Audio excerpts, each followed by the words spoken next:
tal? Buenas tardes, mi nombre es Shelly Manesa García Cavia. Soy del Tecnológico de Estudios Superiores de Zacatepec en el grupo 16101 y el día de hoy vamos a hablar sobre la tabla periódica. Bueno, primero que nada vamos a ver en este video qué es la tabla periódica, un poco de su historia, elementos, información de cada elemento. Aquí empezamos en su clasificación, que son las familias, periodos, los bloques, que viene siendo la configuración electrónica, y finalmente referencias. Bueno, ¿qué es la tabla periódica? La tabla periódica básicamente es una forma de organizar los elementos que tenemos a nuestro alrededor. Los elementos obviamente son sustancias puras que están compuestas de átomos del mismo tipo. Y bueno, el esquema enumera los elementos de orden creciente del número atómico. El número atómico es la cantidad de protones en el núcleo de un átomo, y esto lo explica la Royal Society of Chemistry, que es básicamente pues una sociedad científica en el Reino Unido. Bueno, sobre su historia. Empezamos un poquito con las bases, que fue en 1789 con Anthony Lavoisier. Pues básicamente agrupó los elementos según sus propiedades físicas, en gases, en no metales, en metales y en tierras. Pero pues obviamente esto solo eran las bases. Continuamos en 1829, Johann Duverger, algo así, se pronuncia muy raro su apellido, pero bueno, aquí está. Estableció la relación entre la masa atómica y las propiedades de algunos elementos. En 1850 clasificó los elementos en tríadas, lo que llevó a la primera clasificación coherente. Las tríadas, me voy a adelantar un poquito. Aquí. Ay, no, acá. Aquí. Las tríadas, él decía que cada cierto grupo de 3 elementos se relacionaban o tenían una similitud entre ellos. Por ejemplo, aquí tenemos el hierro, el cobalto y el níquel. Tienen propiedades en masa atómica muy similares. Pero pues obviamente esta teoría no se cumplió del todo, porque no en todos los elementos pasaba esta situación, ¿no? Continuamos con Alexandre Emile Virgen de Chancourt. Es francés, está muy raro su apellido. Él propuso una de las formas más efectivas desde el punto de vista visual para clasificar los elementos, y le llamó la hélice telúrica, que es este gráfico que tenemos aquí. Él prácticamente clasificó los elementos en un cilindro, los puso en un cilindro alrededor, y los que pues coincidían verticalmente decía que sus propiedades se parecían mucho. Pero pues a veces, igual que Johann, no se cumplía al 100% esta teoría en todos los elementos. Esto fue en 1862. Continuamos en 1864. Newland, quien descubrió que al ordenar los elementos según su masa atómica, el octavo elemento se repetía con el primero y el noveno con el segundo, y así sucesivamente, ¿no? Y esto lo relacionó mucho, de hecho, con las notas musicales, que es do, re, mi, fa, sol, la, si y do. Obviamente se vuelve a repetir. Pero pues esto también, como las anteriores teorías, no funcionaba porque no siempre se cumplía este patrón. Continuamos en 1869 con Mendeleev, que prácticamente él es como que el padre de la tabla periódica, por así decirlo, porque sentó un poquito más las bases, y con él pues se descubrieron como que los gases nobles, y pues con él se hizo más extenso el conocimiento de la tabla periódica, gracias a que pues hizo su propia tabla periódica, ¿no? Bueno, y es con la que más nos quedamos hoy en día. Pues como lo hizo Newland, Pues sí, también los ordenó, solo que él tuvo tres ideas. No mantuvo fijo el periodo de repetición de las propiedades, no vio su tabla periódica como un acomodo empírico de los elementos e invirtió el orden de algunos elementos. De hecho, él cuando hizo su tabla periódica dejó algunos espacios en blanco, por así decirlo, porque él consideraba que todos los elementos que se habían descubierto hasta ese momento no eran todos los elementos que había en el mundo. Y por último tenemos a Meyer, que es en 1870. De hecho, Mendeleev y Meyer se ayudaron muchísimo. Bueno, Meyer estudió los elementos químicos de forma gráfica, representando el volumen de cada átomo en función de su peso, obteniendo una gráfica en ondas cada vez mayores. Los elementos en posición similares de la onda tenían propiedades similares, pero las ondas cada vez eran mayores e integraban a más elementos. Fue el descubrimiento de la ley periódica. Pues como les dije, Meyer y Mendeleev se ayudaban demasiado y de hecho, pues los dos constituyeron muchas bases para la tabla periódica que tenemos hoy en día. Los elementos. La tabla periódica contiene 118 elementos que van desde el hidrógeno, que es el 1 que tenemos aquí, que es un no metal, hasta el oganesón, que es un gas noble. Y pues prácticamente están ordenados según su número atómico. Como ya expliqué, el número atómico es el número de protones que tienen en el núcleo. Bueno, la información de cada elemento. En los elementos podemos observar el número atómico, el símbolo, el nombre, el punto de ebullición, que es obviamente el máximo de temperatura al que pueden llegar.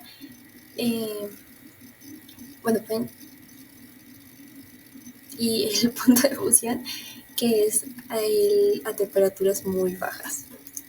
El peso atómico, la valencia es la capacidad de perder o ganar electrones. La densidad, la familia en lo que corresponde y la configuración electrónica. Ahorita voy a hablar más sobre ello. Pues tenemos a las familias. En las familias tenemos 18 familias en total, que van desde los alcalinos, que es la primera que tenemos aquí, y hasta los gases nobles, que es la última, obviamente. Estas dos últimas, que son las dos rayitas de aquí, pero estas no se ven, conforman a la familia 3. Cada familia se determina principalmente por el número de electrones de valencia en la capa exterior del átomo. Como les decía, es la capacidad de ganar o perder electrones. La familia 1, que son los alcalinos. Pues esto es muy común, o se ven muy comunes cuando las cenizas vegetales obviamente es cuando inflamamos o prendemos fuego a un vegetal o una planta o algo así, pues obviamente quedan cenizas cuando se acaba la quema de estos pues sí, vaya la redundancia, ¿no? De estos vegetales, y es ahí donde se puede encontrar. Tienen un carácter básico cuando están en forma de óxidos. Tienen una baja densidad, tienen un color propio y son muy blandos. Son altamente reactivos y deben de ser almacenados en aceite. Regularmente no se encuentran así solitos, siempre están en un compuesto, como por ejemplo el sodio, siempre lo encontramos en la sal, que es el cloruro de sodio. Regularmente siempre están en compuestos. Aunque el hidrógeno sí lo podemos encontrar solito, ese sí. La familia 2, que es la de los metales alcalino-térreos. Igual que los alcalinos, pues son comunes en cenizas vegetales, tienen carácter básico en forma de óxido. Estos son muy buenos conductores de electricidad, pueden formar componentes iónicos y presentan un par de electrones en su capa exterior de valencia, que es 2. O sea, pueden perder esos dos,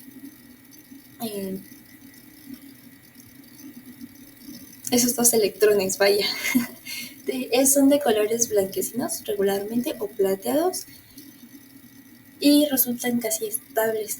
Se funden a una temperatura mayor que los alcalinos. Sí.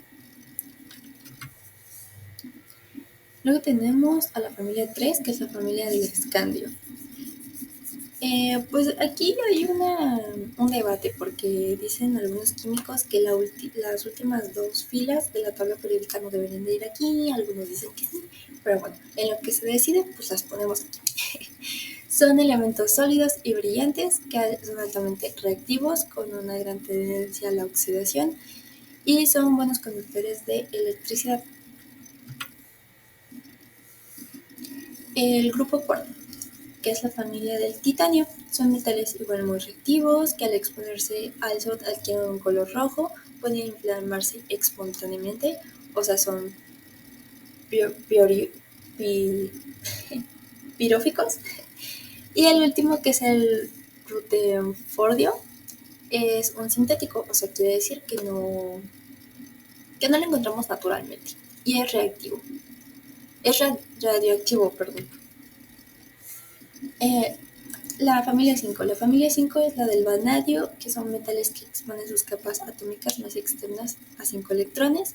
El vanadio es bastante reactivo ya que tiene valencia variable, pero los demás son en muy poca medida. Y el dumnio, que es un elemento sintético. El grupo 6, que es la familia del cromo, son metales de transición. Ahorita voy a hablar un poquito de eso. El cromo, el molibdeno y el wolframino son refractorios.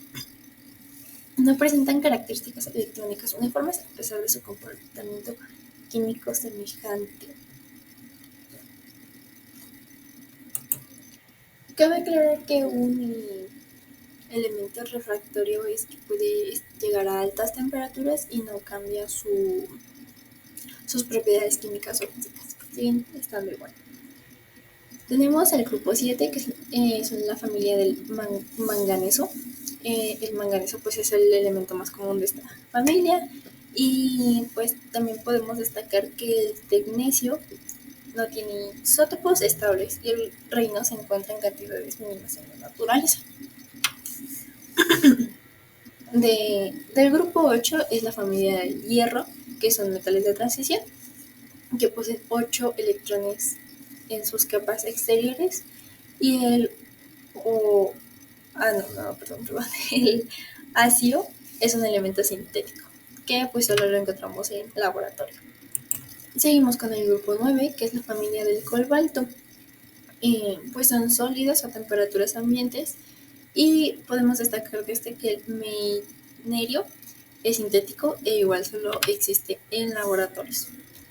La familia 10, que es la familia del níquel, son metales de transición perdón, son metales de transición sólidos a temperatura ambiente y son abundantes en forma elemental. El níquel posee una enorme reactividad y existen compuestos químicos y es abundante en los meteoritos. Poseen cantidades catalíticas. ¿Qué quiere decir esto? Que pues pueden acelerar su proceso químico sin pues perderse o consumirse en el proceso. Y pues esto los hace muy importantes en la industria química y sobre todo en la aeroespacial. Tenemos la familia 11, que es la familia del cobre, que pues prácticamente aquí destacamos al oro y la plata, que son metales preciosos, y el cobre, que pues industrialmente es muy, muy útil, ¿no? El roentgenio es sintético y obviamente no existe en la naturaleza. Son excelentes conductores térmicos, especialmente la plata. Son materiales maleables e utilizables extensamente en diversas aplicaciones. Tenemos pues el oro, que obviamente se hace pulseras, collares o igual que la plata. Y pues el cobre igual lo podemos encontrarnos en nuestros equipos eléctricos, porque obviamente es muy buen conductor de electricidad.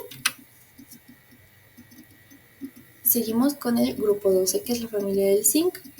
El zinc y el cadmio son metales sólidos. El mercurio es el único metal que se encuentra en estado líquido a temperatura ambiente. Este lo podemos encontrar mucho en los termómetros.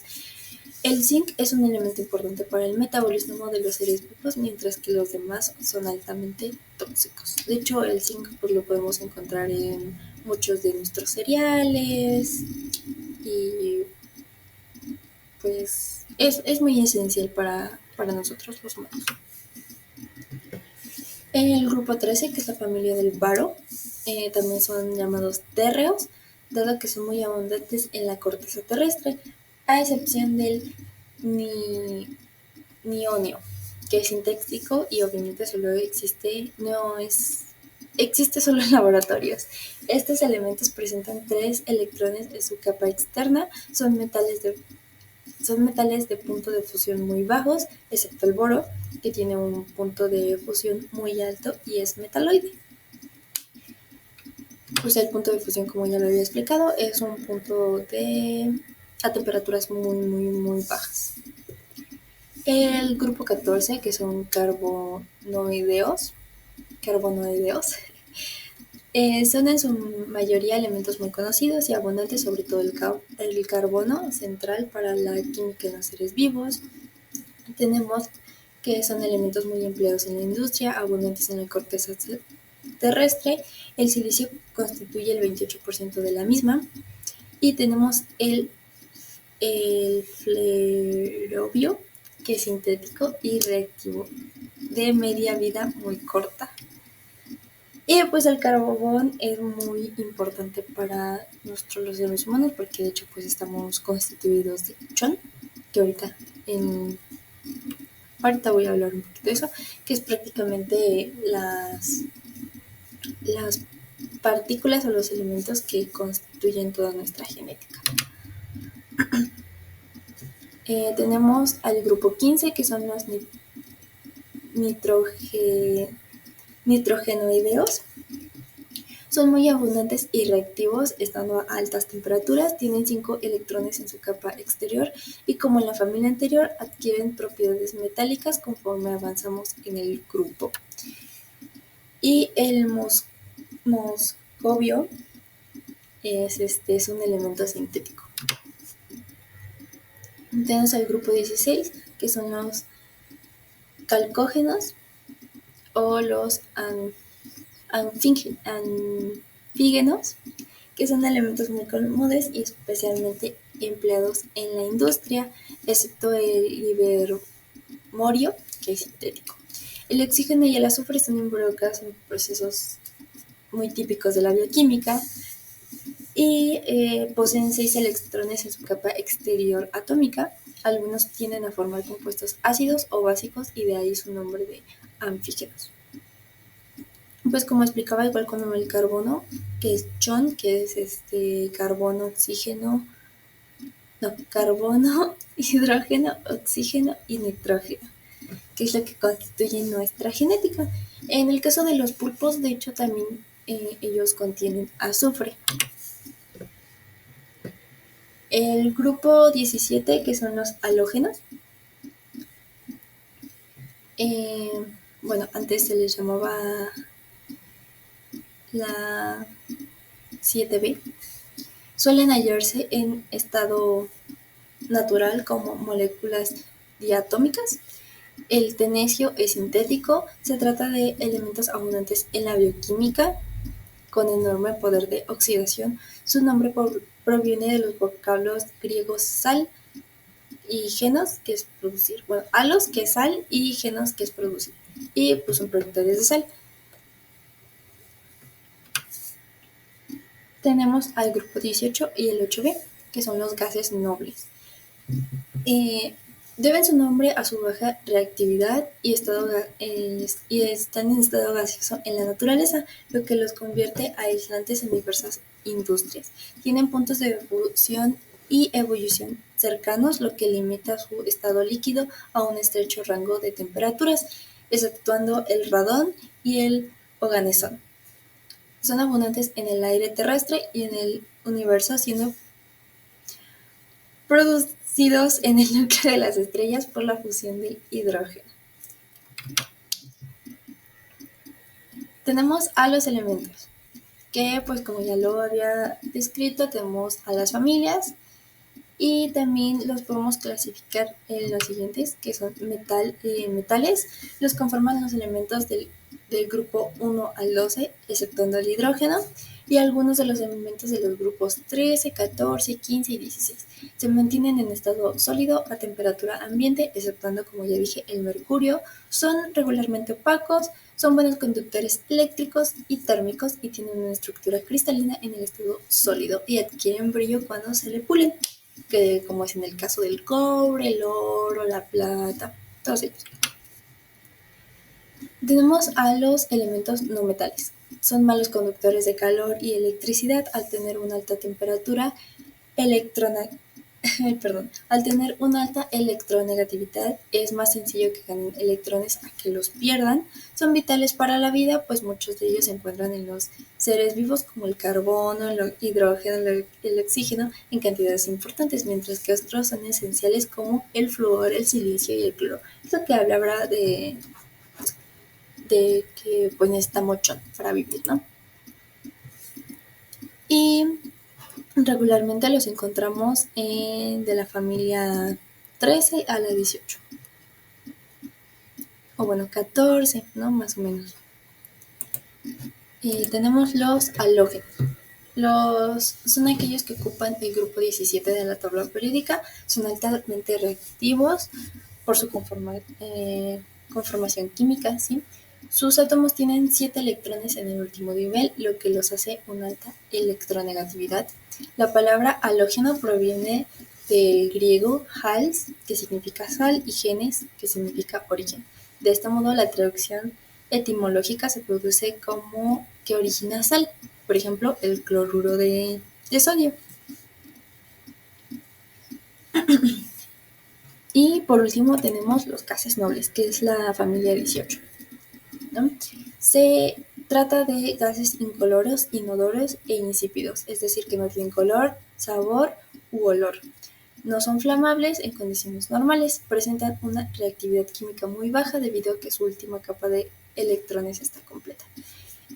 Pues prácticamente de las familias podemos destacar que dependiendo, por ejemplo, la familia 2 tiene a perder o ganar 2 electrones, la familia 3 pierde o gana 3 electrones y así sucesivamente. Igual con la familia 13 pierde 3 o gana 3 y la familia 16, por ejemplo, gana 6, pierde 6 y así. Tenemos los periodos. Los periodos en una tabla periódica son las filas horizontales, vaya la redundancia, que representan los niveles de energía de electrones en la capa exterior externa del átomo. Los elementos en el mismo periodo tienen el mismo número de capas electrónicas. Tenemos que en la fila 1 o el periodo 1 existen 2 elementos. El átomo posee electrones distribuidos a un nivel de energía. Esto es decir que pues tenemos el átomo y a su alrededor tenemos obviamente los niveles de energía y solo tiene existen 2 elementos, ¿no?